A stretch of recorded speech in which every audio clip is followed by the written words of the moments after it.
नमस्कार दोस्तों, मैं हूं चांदनी। आज की बड़ी खबरें। उत्तर प्रदेश के पूर्व मुख्यमंत्री अखिलेश यादव ने कॉन्क्लेव में कहा कि उत्तर प्रदेश असल में उम्मीदों का प्रदेश है। ये प्रदेश बहुत सकारात्मक है, लेकिन अब हालात बिगड़ रहे हैं। मुझे याद है, बिना इन्वेस्टमेंट मीट किए हमारे समय में निवेश आया था। अखिलेश यादव ने दावा किया कि आज निवेश नहीं आ रहा है। यहाँ गरीबों की अनदेखी हो रही है और भ्रष्टाचार बढ़ रहा है। अखिलेश यादव ने कहा कि इस बार मुझे यकीन है कि पीडीए एनडीए को हराएंगे। पीडीए यानी पिछड़े दलित और अल्पसंख्यक इस बार उत्तर प्रदेश में पिछड़े दलित और अल्पसंख्यक खास भूमिका निभाएंगे। सरकारी के साथ प्राइवेट में रिजर्वेशन हो, जाति गणना हो, निजी क्षेत्र में आरक्षण जरूरी। अभी प्रदेश की कानून व्यवस्था का क्या हाल है? महिला सुरक्षा के लिए हमने कदम उठाए थे। यूपी में कानून व्यवस्था बिगड़ी हुई है। बीजेपी सरकार में भ्रष्टाचार चरम पर है। एनसीआरबी अखंडे बताते हैं कानून की हालात देखिए। पत्रकारिता फुटपाथ की हो, 5 स्टार की हो। आम आदमी पार्टी के नेता और राज्यसभा सांसद राघव चड्ढा ने शनिवार को बड़ा बयान दिया। चड्ढा ने कहा, गैर बीजेपी शासित राज्यों में यह चलन देखा जा रहा है कि एलजी या राज्यपाल के जरिए सरकारों के अधिकार छीने जा रही है।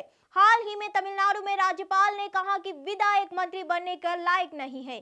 संविधान स्पष्ट रूप से कहता है कि सीएम के पास कैबिनेट चुनने के पूरा अधिकार है। यह प्रवृत्ति देश के लिए खतरनाक है। मुझे लगता है कि राज्यपालों और उपराज्यपालों के कार्यालयों को समाप्त कर देना चाहिए, क्योंकि यह एक औपनिवेशिक कुमारी है। इसी क्रम में बोलते हुए चड्ढा ने आगे कहा, दिल्ली में एलजी ने लगातार और व्यवस्थित रूप से शासन को पंगु बना दिया है और चुनी हुई सरकार को पंगु बना दिया। हम गैर बीजेपी राज्यों में जो देख रहे हैं वह ये खतरनाक प्रवृत्ति है। राज्यपाल कानून से ऊपर नहीं है। भारत के लोग अपनी सरकारों का चुनाव करते हैं और राज्यपाल मंत्रिपरिषद की सहायता और सलाह से बंद होते हैं। अनिर्वाचित राज्यपालों की निरंकुशता अनियंत्रित नहीं होनी चाहिए। मध्य प्रदेश के मुरैना जिले में दिल्ली जा रही एक यात्री बस सड़क पर खड़े एक डंपर में टकरा गई, जिससे 3 लोगों की मौत हो गई और 10 से अधिक लोग घायल हो गए, जिनमें से 2 की हालत गंभीर बताई जाती है। मुरैना जिला के पुलिस अधीक्षक ने शैलेंद्र सिंह चौहान ने शनिवार को बताया कि यह घटना सरईचौला थाना इलाके के बाबा देवपुरी मंदिर के पास शुक्रवार शनिवार की रात हुई। उन्होंने कहा कि इस हादसे में 3 लोगों की मौके पर ही मौत हो गई, जिनमें बस चालक, एक बस यात्री और डंपर का हेल्पर शामिल है। चौहान ने बताया कि इस हादसे में 10 से अधिक लोग घायल भी हुए हैं, जिनमें से 2 की हालत गंभीर है। उन्होंने कहा कि सभी घायलों को इलाज के लिए मुरैना के जिला अस्पताल में भर्ती कराया गया है। लंदन में इंडियन हाई कमीशन पर हुए हमले के बाद अब कनाडा और अमेरिका में इंडियन हाई कमीशन पर हुए हमले की जांच भारतीय एजेंसी करेगी। मार्च 2023 में कनाडा और अमेरिका के सैन्य प्रशंसकों ने इंडियन हाई कमीशन पर हुए हमले को लेकर दिल्ली पुलिस स्पेशल सेल ने एफआईआर दर्ज की। यूएपीए के तहत दिल्ली पुलिस स्पेशल सेल ने 2 अलग-अलग एफआईआर दर्ज की है। कनाडा में इंडियन हाई कमिश्नर पर हमले के दौरान ग्रेनेडी की भी फेंका गया था। लिहाजा इस मामले में स्पेशल सेल ने यूएपीए और एक्सप्लोजिव एक्ट के तहत एक एफआईआर दर्ज की है। मार्च महीने में ही सैन फ्रांसिस्को में भी इंडियन हाई कमीशन पर हमला हुआ था। इस मामले में यूएपीए के तहत स्पेशल सेल ने एफआईआर दर्ज की है।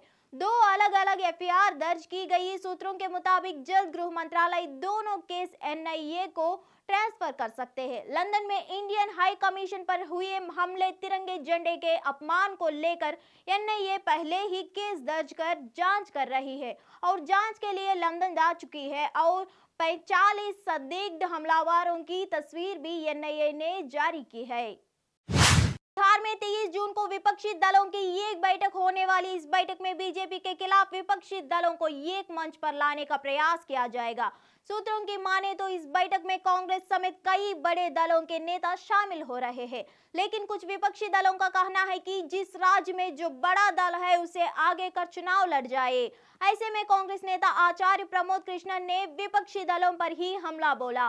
कांग्रेस नेता ने शनिवार को अपने आधिकारिक ट्विटर हैंडल से ये ट्वीट कर अपनी बात रखी है। उन्होंने कहा, आप कहते हैं दिल्ली और पंजाब छोड़ दो, अखिलेश यादव कहते हैं यूपी छोड़ दो, ममता बनर्जी चाहती है बंगाल छोड़ दो, केसीआर चाहते हैं तेलंगाना छोड़ दो, जगन मोहन रेड्डी चाहते हैं आंध्र प्रदेश छोड़ दो, एम.के. स्टालिन चाहते हैं तमिलनाडु छोड़ दो, किसी दिन शरद पवार भी बोल देंगे महाराष्ट्र छोड़ दो। ये विपक्षी एकता है या कांग्रेस मुक्त भारत का नूतन स्वरूप? इस बैठक में मायावती शामिल होने की संभावना नहीं है। फिर मिलेंगे अगली खबर में।